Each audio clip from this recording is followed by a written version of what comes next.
Selamat siang pemirsa, pengurus pusat Partai Gerindra akan bertemu dengan DPP Partai Amanat Nasional atau PAN. Selain bersilaturahmi, pertemuan tersebut akan membahas kerjasama politik menjelang pemilu 2024. Bersama saya Gida Vita akan menemani Anda dalam kabar pemilu selama 30 menit ke depan. Inilah kabar pemilu selengkapnya untuk Anda.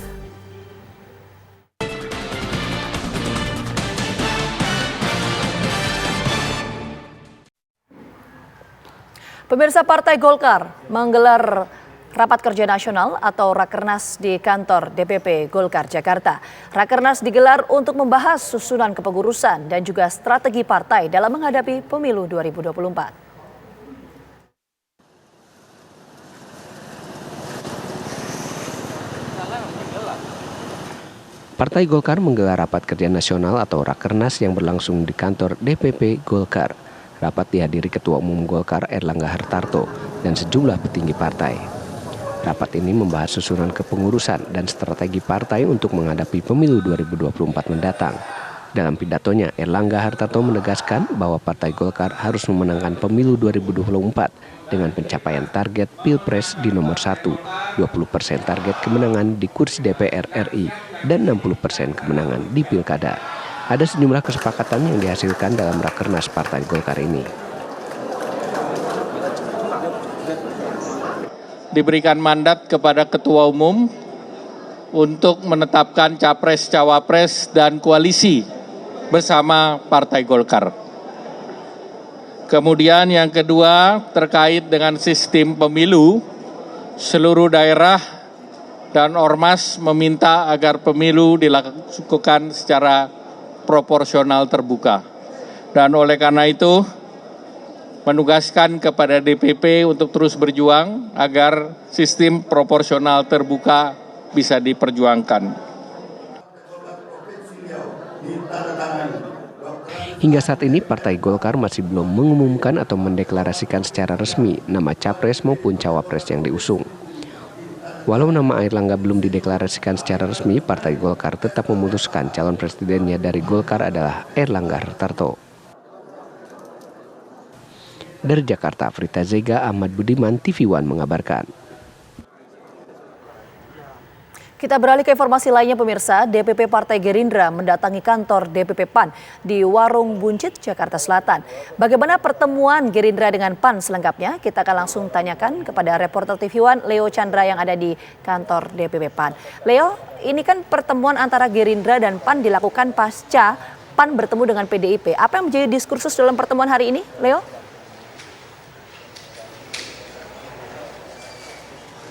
Ya, selamat siang Gina Vita dan juga pemirsa. Hari ini baru saja tadi Partai Politik Gerindra menyambangi di gedung DPP Partai Amanat Nasional atau PAN sendiri yang telah tiba rombongan dari Gerindra sendiri pada pukul 3 sore tadi. Dan adapun yang hadir dalam agenda ini ada Ahmad Muzani selaku Sekjen dari Gerindra, kemudian ada Sufmi Dasko Ahmad dan Thomas Adwi Wandono serta seluruh pengurus DPP Gerindra. Namun tadi dari pantauan saya di lokasi tidak terlihat adanya sosok Prabowo yang merupakan ketua umum dari Partai Gerindra sendiri. Dan tadi juga disambut oleh Wakil Ketua PAN yaitu Asman Abnur dan juga Sekjen Partai Amanat Nasional ada Edi Suparno. Dan adapun agenda hari ini itu merupakan silaturahmi yang memang antara partai politik PAN dan juga Gerindra sudah terjalin sejak 2 pemilu terakhir, dan agenda hari ini juga akan membahas rencana kerjasama yang dilakukan secara intensif antara PAN dan juga Gerindra. Kemudian ini akan ada kontestasi mengenai Pilpres dan juga Pilkada serta pemilu nanti di tahun 2024 mendatang. Dan diketahui juga memang sebelumnya PAN sudah melakukan kunjungan atau silaturahmi juga dengan partai PDI. Namun untuk saat ini belum informasi mengenai apa saja hasil agenda antara pertemuan PAN dan juga partai Gerindra. Kami masih terus menunggu dan kita akan terus sama-sama menunggu bagaimana nantinya PAN dan juga Gerindra ini akan sama-sama memberikan suara mereka dan juga memberikan pandangan mereka terhadap bagaimana strategi mereka dalam menentukan capres dan juga cawapres dalam pemilihan pemilu 2024 mendatang. Seperti itu, Gina Vita, kembali ke Anda di studio. Oke, jadi nanti kita sama-sama tunggu bagaimana sikap politik dari PAN, akankah bergabung dengan PDIP, Gerindra atau justru ke partai lainnya. Sekali lagi terima kasih banyak Leo Chandra melaporkan langsung dari kantor DPP PAN. Pemirsa, sebelumnya Partai Amanat Nasional atau PAN melakukan kunjungan ke kantor DPP PDIP di Jalan Pangeran Diponegoro, Menteng, Jakarta Pusat. Pertemuan tersebut dalam rangka silaturahmi dan kerjasama politik.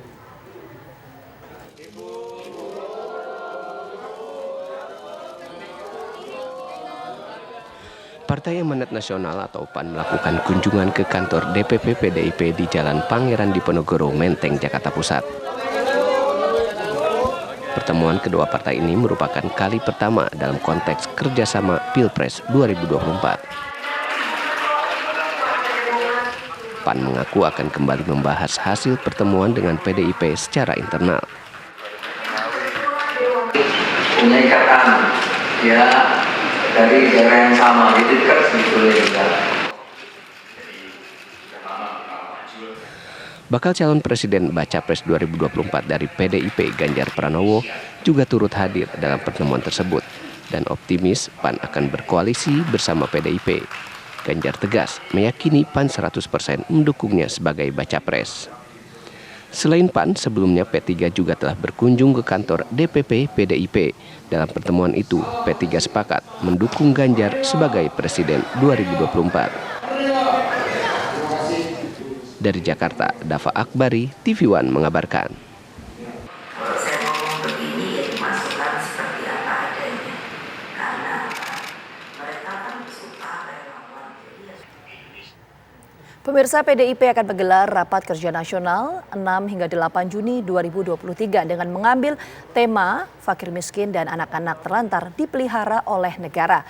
Presiden Joko Widodo akan memberikan sambutan dalam rakernas tersebut. Berikut pernyataan lengkap dari Sekjen PDIP Hasto Kristianto.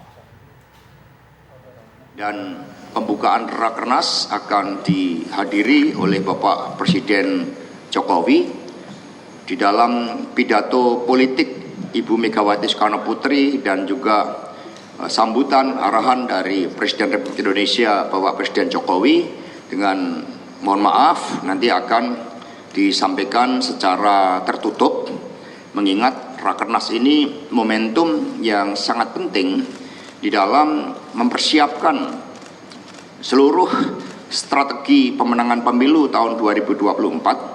Berapa target perolehan kursi yang realistik sebagai penopang dari kepemimpinan nasional yang akan datang, dan kemudian juga bagaimana seluruh tahapan-tahapan pemilu dapat dilaksanakan dengan sebaik-baiknya, termasuk visi misi calon presiden yang dipersiapkan oleh partai dan telah berlangsung mungkin lebih dari 8 bulan, sejak setahun yang lalu. Sejak 1 tahun yang lalu kami telah mempersiapkan visi misi dan agenda strategis dari calon presiden Bapak Ganjar Pranowo. Jangan kemana-mana pemirsa, kabar pemilu akan kembali hadir saat lagi untuk Anda. Tetap bersama kami.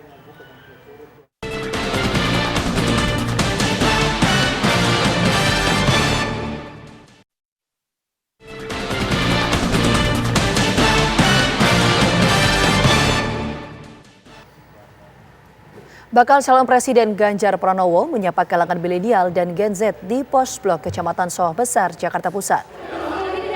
Ganjar menjadi pembicara dalam acara Hangout with Gen Z and Millennials Influencer, Selebgram dan TikTokers dengan tema Fashion Influenced by Trend.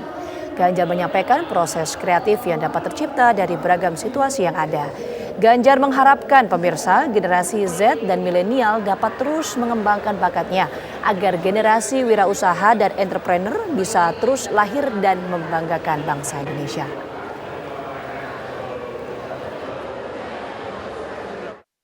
Inilah yang kemudian ruang-ruang yang mesti diberikan dari sisi akses agar mereka bisa tumbuh, lebih kreatif, berkembang, punya nilai tambah, dan kemudian bisa diajarkan kepada banyak orang. Inilah sesuatu yang selalu baru ketika kita ketemu dengan generasi Z. Selalu menarik, nggak ada. Sementara itu pemirsa, Prabowo Subianto menerima kunjungan kehormatan Wakil Perdana Menteri merangkap Menteri Pertahanan Qatar Khalid bin Mohammed Al Attiyah. Pertemuan keduanya diadakan tertutup di ruang kerja Menteri Pertahanan, Gedung Jenderal Sudirman, Kementerian Pertahanan Republik Indonesia. Kedua menteri berdiskusi mengenai langkah memperkuat kerjasama pertahanan Indonesia dan Qatar. Prabowo juga mengapresiasi kerjasama pendidikan yang diberikan Qatar kepada Republik Indonesia untuk mengirim perwira tanah air berpartisipasi dalam sekolah staf dan komando gabungan.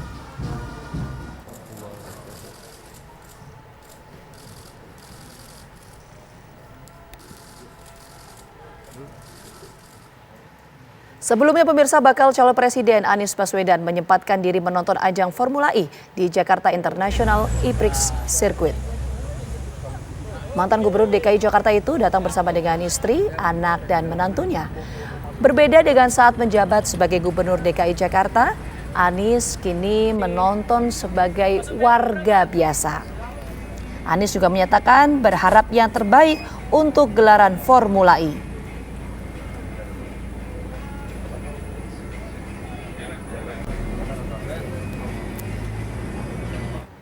Sebetulnya semua event internasional yang membawa nama Jakarta, nama Indonesia itu baik untuk kita miliki. Bukan hanya Formula E, sekaligus menunjukkan kepada dunia bahwa kita punya kapasitas, kita punya kemampuan untuk menyelenggarakan event kelas global dengan peserta dari berbagai belahan dunia. Sehingga event-event seperti Formula E dan event-event lain itu adalah event kebanggaan Indonesia. Ini bukan tentang satu orang, ini bukan tentang satu kelompok. Keberhasilan Formula E adalah keberhasilan Jakarta, adalah keberhasilan Indonesia. Pemirsa, para relawan bakal calon presiden yang diusungnya terus bergiat melakukan pendekatan ke masyarakat. Berbagai aksi dilakukan untuk meraih simpati suara rakyat. 2, 1. Relawan Jokowi Mania yang kini menjadi relawan Prabowo Mania menggelar Liga Bola Rakyat di Solo, Jawa Tengah. Liga Tarkam yang dikemas profesional ini digelar untuk mencari bibit-bibit pemain berbakat sekaligus untuk mengobati kekecewaan masyarakat Solo atas batalnya Piala Dunia U21 di Indonesia. Libra ini diikuti 32 tim dari Solo Raya dengan pemain usia 17 hingga 40 tahun. Selama 3,5 bulan ke depan, kompetisi ini akan berlangsung. Juara pertama akan mendapat hadiah 250 juta rupiah.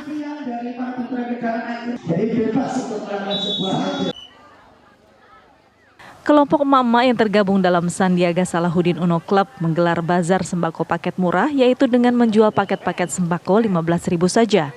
Kegiatan ini disambut gembira emak-emak di Desa Sukaluyu, Kecamatan Taman Sari, Kabupaten Bogor, Jawa Barat, yang antri membawa kupon membeli paket sembako berisi telur ayam 1 kilo, terigu dan gula serta bahan kebutuhan pokok lainnya. Selain bazar sembako, para relawan juga memperkenalkan sosok Sandiaga Uno yang relatif muda dan mampu memimpin Indonesia ke depannya.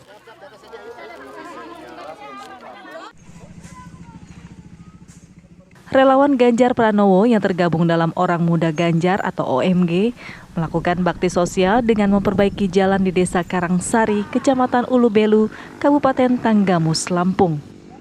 Kegiatan tersebut dilakukan setelah para relawan melihat masyarakat di desa tersebut kesulitan hendak masuk jalan. Kegiatan tersebut dilakukan setelah para relawan melihat masyarakat di desa tersebut kesulitan saat hendak jalan, terlebih usai diguyur hujan. Di sela kegiatan tersebut, para relawan mengajak masyarakat untuk mendukung Ganjar Pranowo dalam Pilpres 2024. Tim TV One mengabarkan. Pemirsa, 5 komisioner dan sekretaris KPU Kabupaten Kepulauan Aru, Maluku ditetapkan sebagai tersangka. Informasi yang akan kami hadirkan sesaat lagi untuk Anda.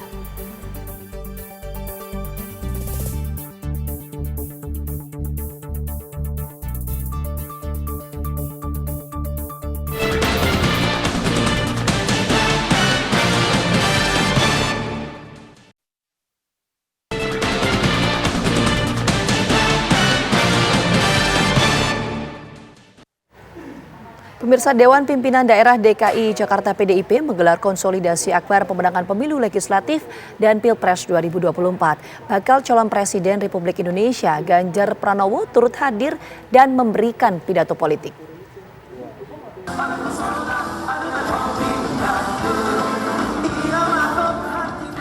DPD PDIP DKI Jakarta menggelar konsolidasi akbar pemenangan pemilu legislatif dan pemilihan Pilpres 2024.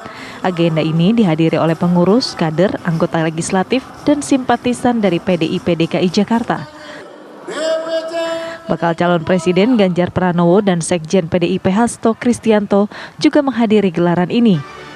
Acara ini bertujuan untuk mempererat jaringan antara kader PDI Perjuangan serta memenangkan PDIP dalam Pileg dan Ganjar dalam Pilpres. Memenangkan Pak Ganjar Pranowo tidak hanya kekuatan grassroots, penggalangan tokoh, penggalangan relawan, tapi juga kekuatan dari media, dari membangun opini positif terkait dengan kesinambungan kepemimpinan antara Bung Karno, Bu Mega, Presiden Jokowi, dan Pak Ganjar Pranowo.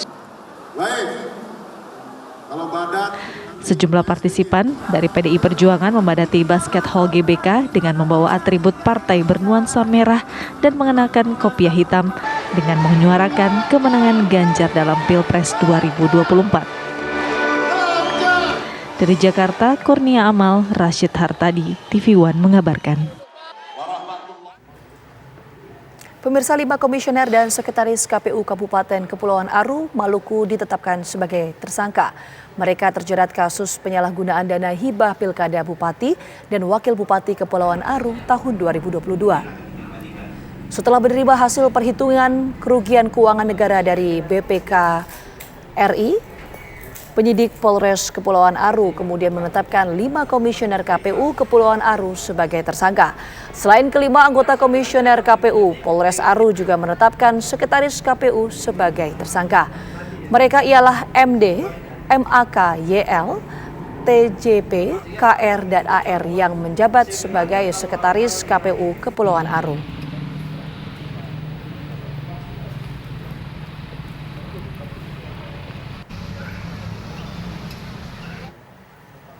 Informasi tadi sekaligus mengakhiri perjumpaan kita pemirsa di Kabar Pemilu hari ini. Akhir kata saya Gina Vita pamit undur diri. Selamat sore dan sampai jumpa.